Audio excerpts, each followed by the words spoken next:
Gimbal didn't like it.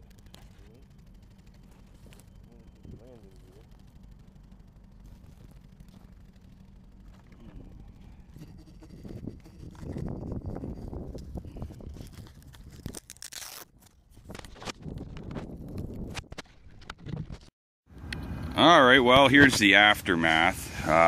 This is not a big deal. It'll just glue back on.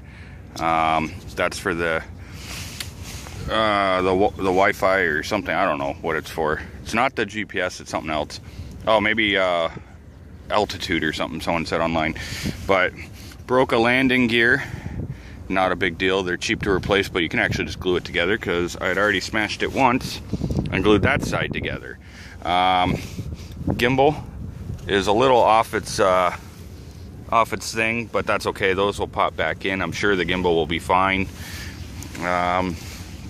So not too much damage. What actually happened, I was thinking at first, oh, what the hell did I do? You know, I didn't do anything wrong. And then I realized that the black battery, the one I've got in it, which is one I bought online, it wasn't fully charged. And in watching the GoPro video back, you guys could hear it beeping. Due to the trains, I couldn't. It was over there. I was flying over. There's a cop in the distance blocking train tracks. And I thought, oh, I'll fly over. I'll still have time. Because I'll hear it beeping, but I couldn't hear anything with the trains going by. I'm sure it was in the video, the sound of the trains. So, lesson learned, don't fly your quadcopter around trains. That's it. If you know, or set a timer or something. My controller was beeping at me, telling me the 5-minute marker, whatever it does, but that is it. I still like it. I'm not mad. I'm not hating on it for it. It's my fault.